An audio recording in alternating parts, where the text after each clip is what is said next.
YouTubers! Mike Martin's here. Mike Martin's channel. Vancouver real estate. Which cities are seeing the biggest drop in home prices? Now, cities like Sydney, Perth, Sydney, Melbourne, Auckland, London, you have different boroughs within the city or different districts within the city, jurisdictions within the city, and there's different pockets with different pricing always. It's always going to be like that. It's that fine line, divide, conquer, whatever you want to call it. Segregation, whatever you want to call it. But here it is, people.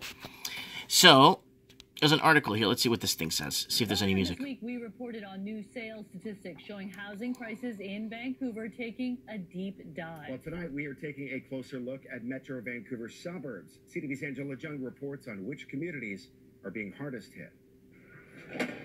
So here we have a 3-level new home. This North Burnaby home has already been on the market 3 times. Whoa. I say to the sellers, if you're more realistic, you have more chances to sell. The new reality? Falling housing prices. The latest assessment shows this house is worth more than $2.5 million, but it's being listed at $2.18 million. Now that is $350,000 below its assessment. A real estate website looked at January's benchmark home prices compared to last year's. West Vancouver and Vancouver's west side plunged by more than 14%. Whoa. Suburbs also impacted.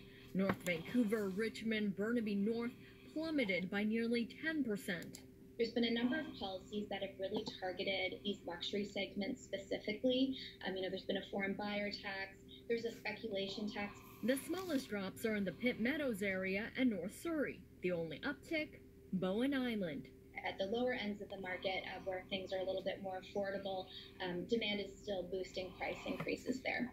And while sellers may get less than what they want, this realtor says it's still good news. They're also buying in the same market. So actually, for a seller, it's actually a better opportunity.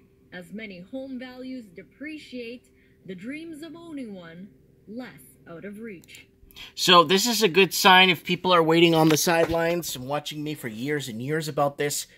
It's good to see mainstream media now taking initiative and starting to report what's happening, because a lot of this was a big secret for the longest time. And, here we go. It even says here, it's no secret that home prices across Metro Vancouver have been falling in recent months. But a report released Wednesday by real estate website is shedding new light exactly how different parts of the region are being affected.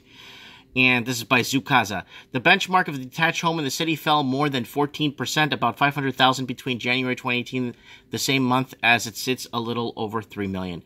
So there it is there. There is your cheat sheet there of where it's happening and what is happening there, so you could look it over. It was in the video. And it's very interesting to see how much of a drop is going to go. I've been forecasting a 40-50% drop in Vancouver, Sydney, 35% drop in Melbourne, 55% drop in Auckland, another 35% to go in London, Belfast and Dublin, 25% drop, Edinburgh, Scotland, 15% drop. Where else? California, 40%, 50% drop. Seattle, 35-40% drop to go, even though Seattle was top of the food chain in the U.S. with the hottest market. Now it dropped to 3rd. I see cities like Fort Worth, Texas going through the roof. I see places like Bowen Island, Merritt, where I live, where I left Vancouver. I met so many people this week that left the coast, and they're all introducing themselves and coming into the store. They're like, we left the coast, we were done with it. We can't afford. Our whole family's moving up to Merritt now. It's like, wow. So there's going to be a huge movement of intermigration, people moving in within their own cities and countries and boroughs and districts. Let me know how it's affecting your area. People are still leaving with house prices dropping because no one wants to catch a falling knife. Let me know. Comment below. Thank you so much for watching, and have yourselves a fantastic day.